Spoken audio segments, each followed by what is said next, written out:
The morning sun cast long shadows across the flight deck of the carrier Akagi, as Admiral Kichi Nagumo gazed through his binoculars at the endless Pacific horizon. It was June 4th, 1942, and the most ambitious naval operation in Japanese history was about to unfold. The silence on the bridge was broken only by the rhythmic hum of aircraft engines warming up below. Their propellers catching the early light like spinning blades of destiny, Nagumo's combined fleet had sailed from Japan with supreme confidence, carrying the weight of 6 months of unprecedented victories. Since Pearl Harbor, on December 7th, 1941, Japanese forces had swept across the Pacific like an unstoppable tide, conquering territory from the Philippines to the Dutch East Indies. The plan for Midway Atoll seemed flawless on paper, a decisive blow that would crush American naval power in the Pacific and force the United States to negotiate peace on Japanese terms. The operation, conceived by Admiral Isoroku Yamamoto himself, was breathtaking in its scope and complexity. 4 of Japan's finest aircraft carriers, Akagi, Kaga, Soryu, and Hiryu, formed the striking force, accompanied by 2 battleships, 3 cruisers, and 11 destroyers. Behind them sailed the main battle fleet with 7 more battleships, including the mighty Yamato, the largest warship ever built. In total, over 200 vessels and 700 aircraft were committed to this single operation, as referenced in Samuel Eliot Morrison's comprehensive naval history, The Two-Ocean War. The Japanese plan called for a diversionary attack on the Aleutian Islands to draw American forces northward, while the main force would seize Midway and establish an unsinkable aircraft carrier just 1,100 miles from Pearl Harbor. Yet as Nagumo watched his pilots receive their final briefings, a nagging uncertainty gnawed at him. Intelligence. Reports suggested American naval forces were somewhere in the area, but their exact location remained a mystery. The Admiral's weathered face betrayed none of his concerns as he issued the order that would launch 108 aircraft toward the tiny coral atoll that morning. Lieutenant Commander Mitsuo Fukita, hero of Pearl Harbor, led the first wave of bombers as they disappeared into the brightening sky. Below, ground crews prepared the second wave of aircraft, their wings folded and engines covered against the salt spray. The massive fleet steamed forward at 24 knots, its wake cutting through the deep blue waters like a sword through silk. Unknown to Nagumo, his every move was being tracked by American codebreakers who had cracked the Japanese naval cipher. Admiral Chester Nimitz, commanding the Pacific Fleet from Pearl Harbor, had positioned his forces based on this intelligence windfall. 3 aircraft carriers, Enterprise, Hornet, and Yorktown, waited northeast of Midway, their presence unsuspected. By the approaching Japanese armada, the stage was set for what would become the most decisive naval battle of the Pacific War. As the sun climbed higher on that fateful June morning, 2 fleets approached each other across the vast expanse of ocean, each confident in victory, neither fully aware of what the next 4 days would bring. The empire that had risen with the morning sun was about to face its first devastating defeat, Now marking the beginning of a long, inexorable decline from the heights of its Pacific dominion. The thunderous roar of aircraft engines filled the morning air as the first Japanese strike reached Midway at 6:25 a.m. Lieutenant Commander Joichi Tominaga led his formation of 36 Nakajima B-5N Kate bombers and 36 HED-3A Valdive bombers, escorted by 36 Mitsubishi, a 6M0 fighters in a devastating attack on the American installations. Explosions bloomed across the tiny atoll like deadly flowers as hangars. Fuel tanks and defensive positions disappeared in columns of black smoke and orange flame. Yet even as Tominaga's bombers wreaked havoc below, his radio crackled with an ominous message to Admiral Nagumo aboard the Akagi. There is need for a second attack wave. The American defenses, though battered, remained defiant. Anti-aircraft guns continued to bark skyward while Marine fighters, though heavily outnumbered, pressed home desperate attacks against the Japanese formation. Meanwhile, Midway's own strike force was already airborne and heading toward the Japanese fleet. 41 obsolete Douglas TBD Devastator torpedo bombers and 16 modern Douglas SBD. Dauntless dive bombers had launched at dawn, guided by reconnaissance reports of the enemy carriers. The American pilots knew they were flying into the jaws of death, but their mission was clear: find and sink the Japanese flat tops before they could launch a second devastating strike. Aboard the Akagi, Nagumo faced the first of several critical decisions that would seal his fleet's fate. His second wave of aircraft remained on deck, armed with armor-piercing bombs intended for use against American warships. Tominaga's request for a second strike against Midway meant switching to high-explosive bombs for ground targets, a process that would take precious time and leave his flight decks cluttered with ordnance and fuel lines. At 7:15 a.m., a Japanese reconnaissance seaplane finally reported the presence of American naval units northeast of Midway. The pilot's initial message was frustratingly vague: 10 ships with no mention of carriers. Nagumo hesitated, torn between supporting Tominaga's immediate needs and preparing for a potential naval engagement. His indecision would prove catastrophic. As detailed in Gordon Pronge's authoritative account Miracle at Midway, the Japanese admiral's dilemma deepened when at 7:28 a.m., the same scout pilot transmitted an amended report: enemy force accompanied by what appears to be a carrier. The words sent shockwaves through the Akagi's bridge, but by then it was too late to change course quickly. The first American attack arrived at 9:25 a.m. as Torpedo Squadron 8 from the carrier Hornet found the Japanese fleet. Lieutenant Commander John Waldron led his 15 Devastators in a suicidal charge against the massive carrier formation, their obsolete aircraft crawling through the sky at barely 150 miles per hour. The result was massacre. 0 fighters and anti-aircraft fire destroyed all 15 torpedo bombers without scoring a single hit. Ow. Waldron and 29 of his men perished in the attack, their sacrifice buying precious time for the strikes that would follow. More American torpedo attacks followed as squadrons from Enterprise and Yorktown pressed home equally desperate assaults. The sea around the Japanese carriers became littered with burning aircraft and the bodies of brave airmen, yet still no American torpedo found its mark. The Japanese Combat Air Patrol, drawn down to sea level by these low-flying attacks, began to run low on fuel and ammunition. High above this deadly drama, unnoticed by the Japanese defenders focused on the torpedo attacks below, Lieutenant Commander Wade McCluskey led 37 dive bombers from the Enterprise in a wide search pattern. At 10:22 a.m., his sharp eyes spotted the white wakes of Japanese destroyers racing northward. Following that telltale sign, he soon found the prize every American pilot sought for Japanese aircraft carriers steaming in formation, their flight decks packed with fueled and armed aircraft preparing for launch. The trap that Admiral Nimitz had set with his codebreaker's intelligence was about to spring shut with devastating force. Time seemed to slow as Lieutenant Commander Wade McCluskey pushed over into his dive at precisely 10:22 a.m., his Douglas SBD Dauntless screaming earthward toward the carrier Kaga. Behind him, 17 more dive bombers from Enterprise followed in perfect formation, their engines howling like banshees as they plunged through the morning sky. The Japanese carriers lay spread below them like sitting ducks, their flight decks crowded with aircraft, fuel lines, and ordnance, a perfect target for the destruction that was about to rain from above simultaneously. Lieutenant Commander Maxwell Leslie led 17 dive bombers from Yorktown in an attack on the carrier Soryu, the Japanese Combat Air Patrol, drawn down to sea level by the desperate torpedo attacks, was completely out of position to intercept these high-altitude strikes. Anti-aircraft guns began to bark frantically, filling the sky with black puffs of smoke, but it was too late to prevent the catastrophe that was about to unfold. The first bomb struck Kaga at 10:24 a.m., penetrating the flight deck and exploding among the aircraft parked below. The carrier's hangar deck instantly became an inferno as aviation gasoline ignited and spread in rivers of liquid fire. Secondary explosions began almost immediately as the flames reached stored ordnance and torpedoes. Within minutes, the pride of the Japanese carrier force was transformed into a blazing wreck.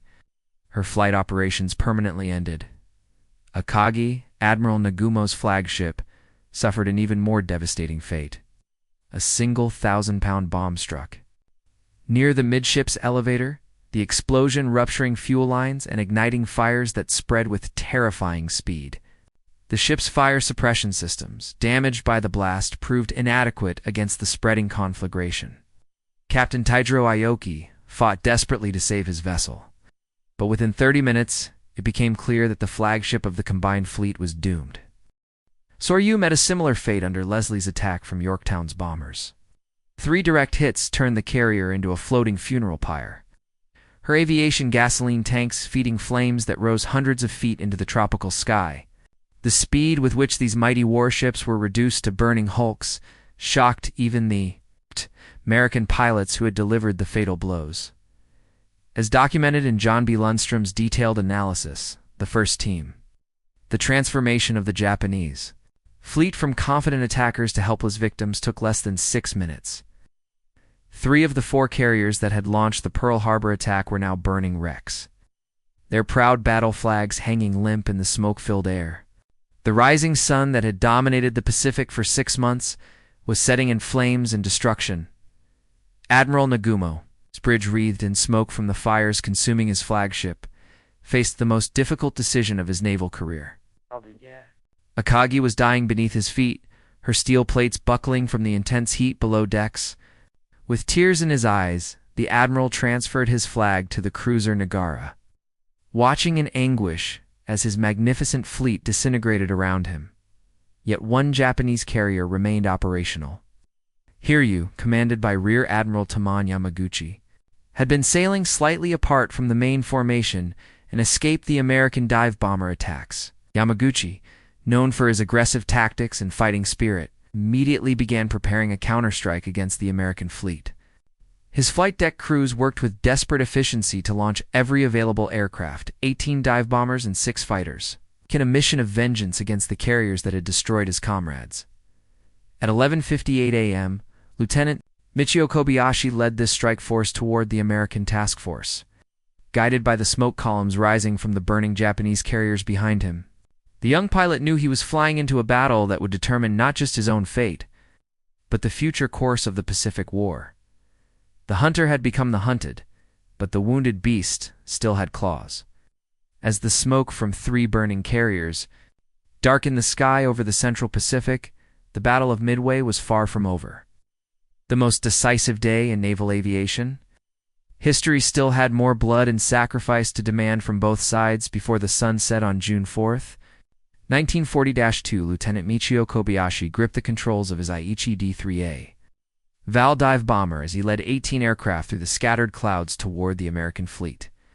Behind him flew the surviving pilots of the carrier Hiryu, their faces grim with the knowledge that 3 of their sister ships lay burning on the horizon. It was 12:20 p.m. on June 4th, and this desperate counterstrike represented Japan's last chance to salvage victory from the jaws of devastating defeat.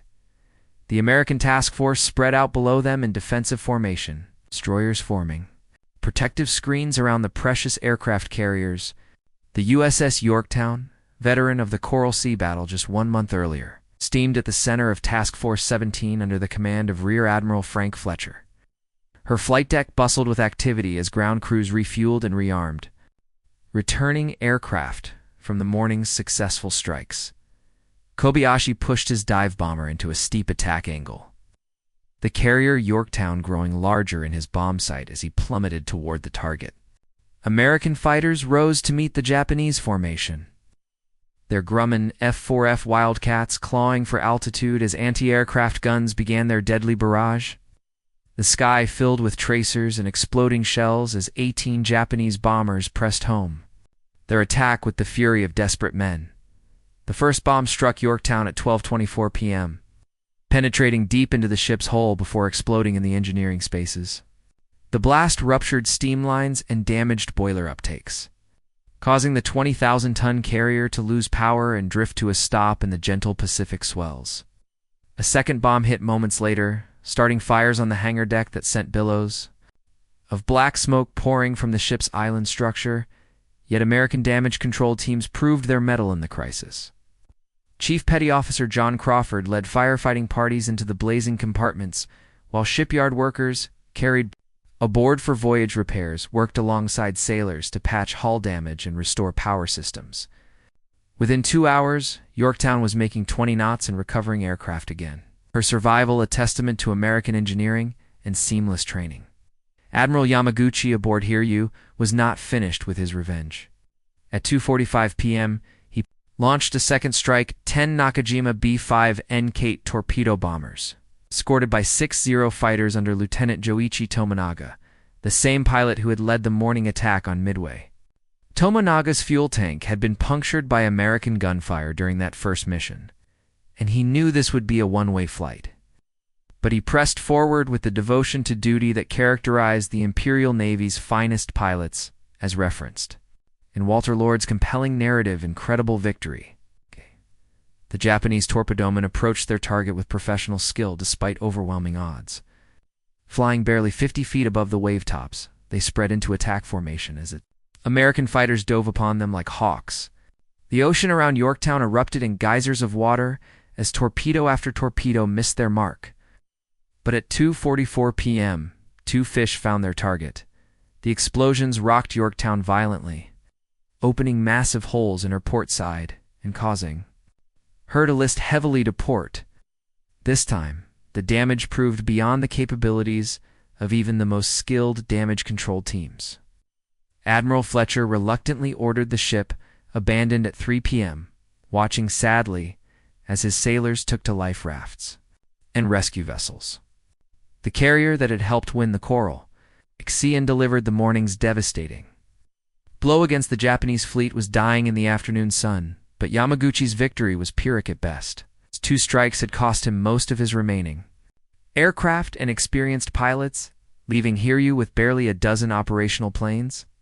The lone surviving Japanese carrier had expended her strength in a final, desperate gambit that, while successful against Yorktown, could not alter the strategic outcome of the battle. As the afternoon shadows lengthened across the Pacific, scouts from the American carrier Enterprise were already searching for Hiryu. The Dragon's last breath had been fierce and deadly. But now, it was time for the hunters to complete their work. The rising sun continued its inexorable descent toward the western horizon, carrying with it the dreams of Japanese naval supremacy in the Pacific. The late afternoon sun cast long shadows across the flight deck of USS Enterprise as Lieutenant Commander Wade McCluskey prepared for his second mission of the day. It was 4 p.m. on June 4th, and scouts had finally located the last Japanese carrier, Hiryu, steaming alone on the darkening Pacific. McCluskey's morning strike had already claimed 3 enemy flat tops, but the job remained unfinished as long. As a single Japanese carrier remained operational in these waters, 20-4 Dauntless dive bombers launched from Enterprise, joined by 16 more from the hastily repaired flight deck of Hornet. The combined strike force climbed steadily into the afternoon sky, their pilots grimly determined to complete the destruction they had begun that morning. Behind them, the smoke from 3 burning Japanese carriers still stained the horizon, while ahead lay the final act of the most decisive naval battle in Pacific history. Admiral Taman Yamaguchi stood on Hiryu's bridge, his weathered face reflecting the weight of command in Japan's darkest hour. The proud carrier that had launched the attacks against Yorktown now faced the same fate as her sister ships. With only 6 operational fighters remaining and no bombers left to launch, Hiryu was defenseless against the approaching American strike. Yet Yamaguchi refused to consider surrender, ordering his ship to maintain course and speed as her final battle approached at 5 p.m.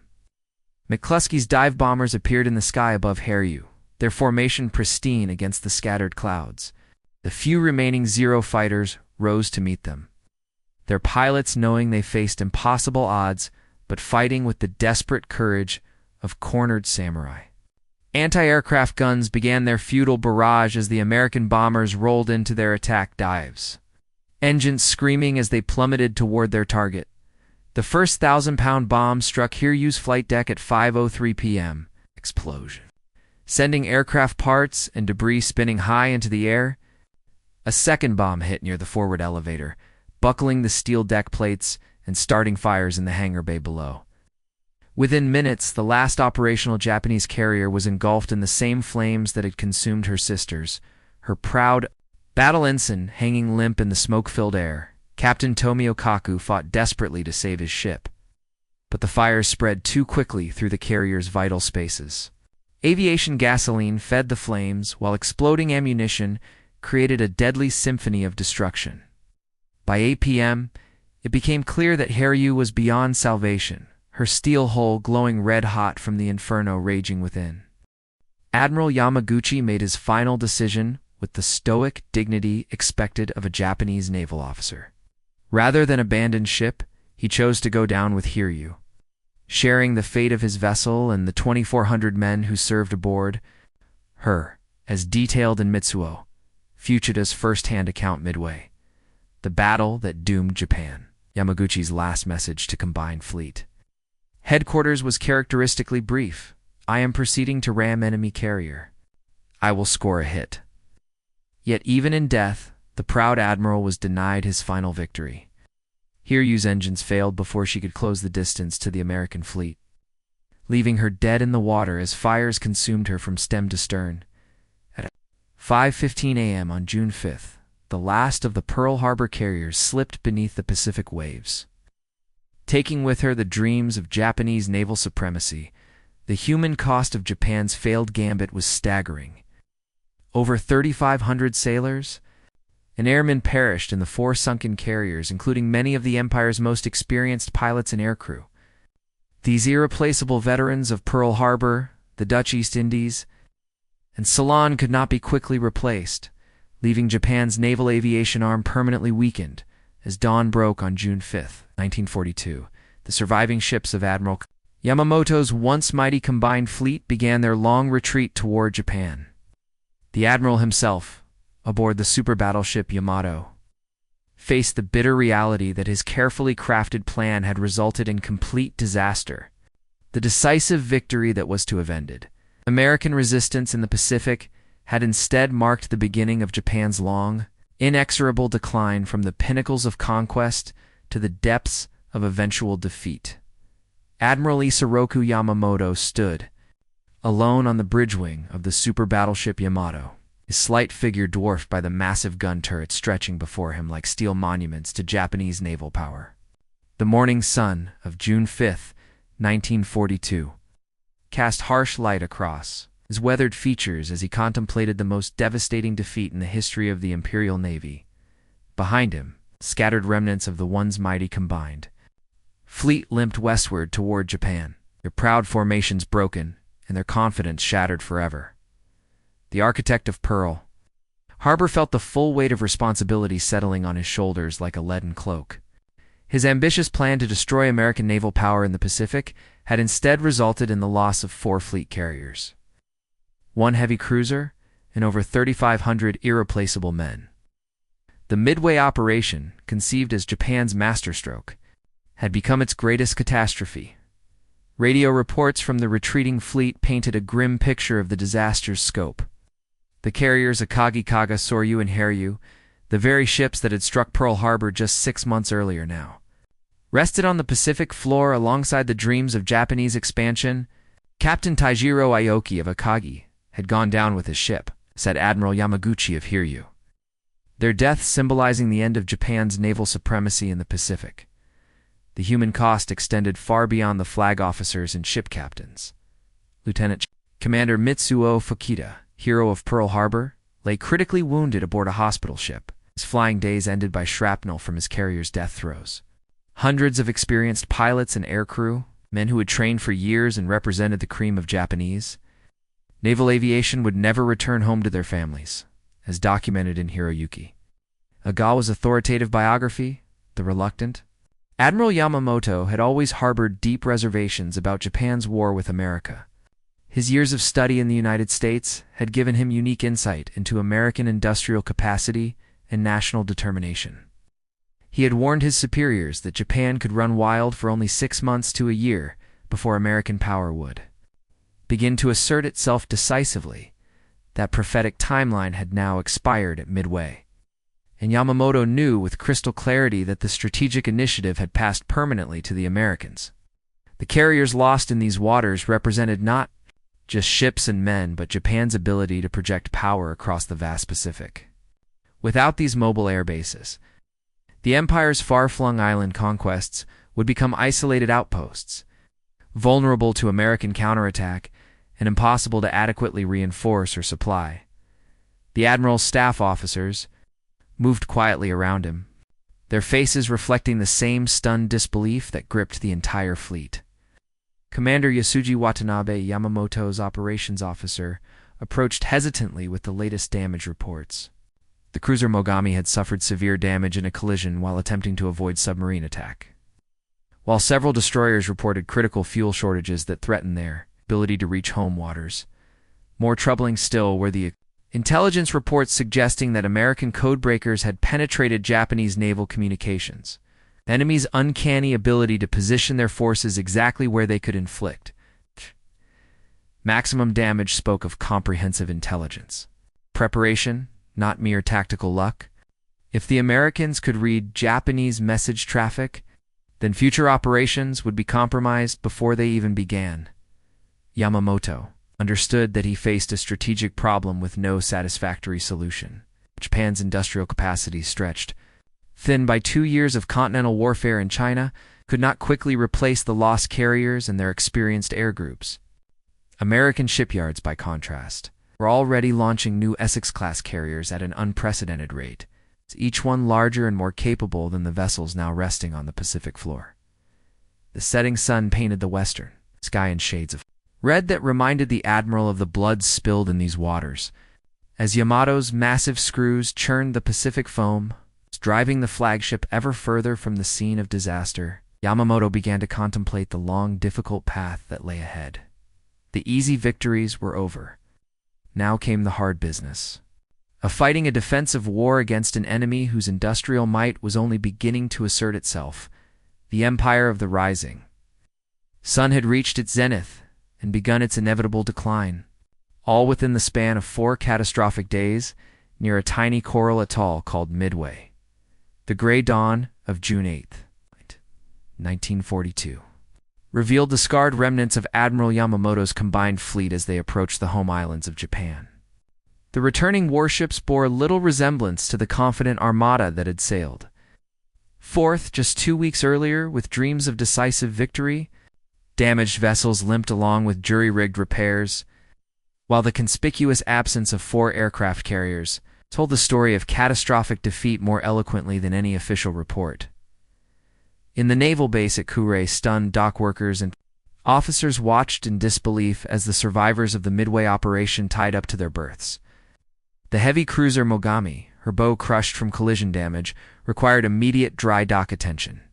Destroyers rode high in the water, their fuel bunkers nearly empty after the long retreat across the Pacific.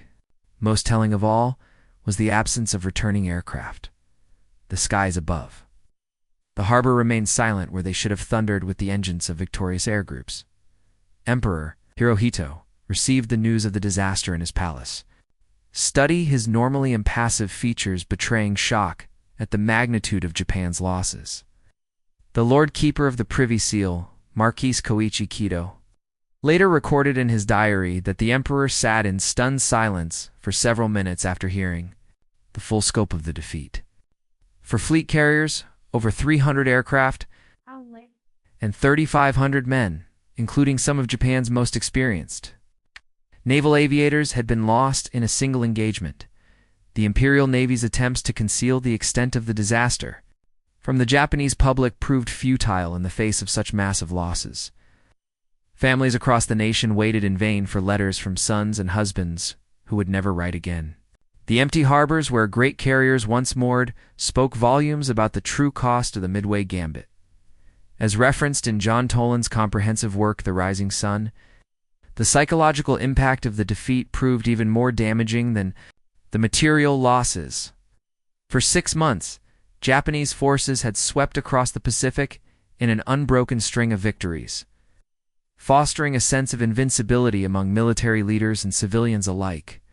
The devastating loss at Midway shattered that confidence and marked the beginning of doubt about Japan's ultimate chances for victory.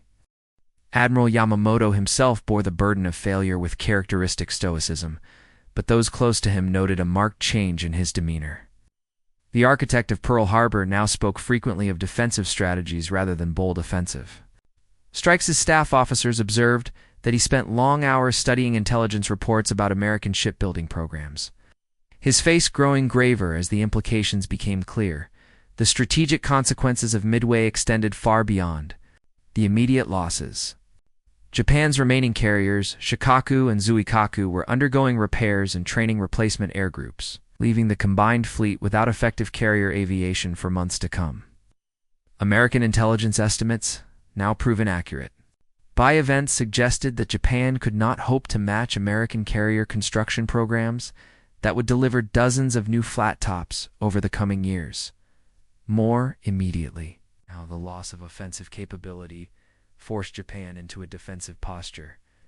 Across the Pacific, plans for further expansion southward toward Australia were quietly shelved. While existing garrisons on isolated island bases found themselves increasingly cut off from resupply and reinforcement, the empire that had grown by rapid conquest now faced the daunting prospect of defending thousands of miles of scattered territory against an increasingly powerful enemy. In Washington, Admiral Ernest King and his staff planners began drafting offensive operations that would have been unthinkable just weeks earlier. The intelligence windfall that had enabled victory at Midway continued to provide insights into Japanese capabilities and intentions. While American industrial production shifted into high gear to support an expanding war effort, the battle's outcome had revealed fundamental weaknesses in Japanese naval doctrine and training. The loss of so many experienced aircrew created gaps that could not be quickly filled. While the rigid command structure that had contributed to the disaster remained largely unchanged, American innovations in damage control, radar technology, and pilot training gave them significant advantages that would only grow more pronounced as the war continued. As 1942 progressed into its second half, the strategic initiative in the Pacific passed decisively to the United States. The rising sun that had seemed so triumphant at Pearl Harbor now faced an inexorable setting. Its descent marked by a series of defensive battles against an enemy whose strength grew with each passing month. The failed gamble at Midway had not only cost Japan its finest carriers and aircrew, but it also marked the beginning of a long, slow collapse that would ultimately end in the smoking ruins of Hiroshima and Nagasaki. 3 years later, the tide of war had turned in for decisive days near a tiny coral atoll, and it would never turn back again. Admiral Yamamoto himself bore the burden of failure with characteristic stoicism, but those close to him noted a marked change in his demeanor. The architect of Pearl Harbor now spoke frequently of defensive strategies rather than bold offensive. Strikes' staff officers observed that he spent long hours studying intelligence reports about American shipbuilding programs. His face growing graver as the implications became clear. The strategic consequences of Midway extended far beyond the immediate losses. Japan's remaining carriers, Shikaku and Zuikaku, were undergoing repairs and training replacement air groups, leaving the combined fleet without effective carrier aviation for months to come. American intelligence estimates, now proven accurate, by events suggested that Japan could not hope to match American carrier construction programs that would deliver dozens of new flat tops over the coming years. More immediately. Now the loss of offensive capability forced Japan into a defensive posture. Across the Pacific, plans for further expansion southward toward Australia were quietly shelved. While existing garrisons on isolated island bases found themselves increasingly cut off from resupply and reinforcement, the empire that had grown by rapid conquest now faced the daunting prospect of defending thousands of miles of scattered territory against an increasingly powerful enemy. In Washington, Admiral Ernest King and his staff planners began drafting offensive operations that would have been unthinkable just weeks earlier. The intelligence windfall that had enabled victory at Midway continued to provide insights into Japanese capabilities and intentions. While American industrial production shifted into high gear to support an expanding war effort, the battle's outcome had revealed fundamental weaknesses in Japanese naval doctrine and training. The loss of so many experienced aircrew created gaps that could not be quickly filled. While the rigid command structure that had contributed to the disaster remained largely unchanged, American innovations in damage control, radar technology, and pilot training gave them significant advantages that would only grow more pronounced as the war continued. As 1942 progressed into its second half, the strategic initiative in the Pacific passed decisively to the United States. The rising sun that had seemed so triumphant at Pearl Harbor now faced an inexorable setting, its descent marked by a series of defensive battles against an enemy whose strength grew with each passing month. The failed gamble at Midway had not only cost Japan its finest carriers and aircrew, but it also marked the beginning of a long, slow collapse that would ultimately end in the smoking ruins of Hiroshima and Nagasaki. 3 years later, the tide of war had turned in for decisive days near a tiny coral atoll, and it would never turn back again.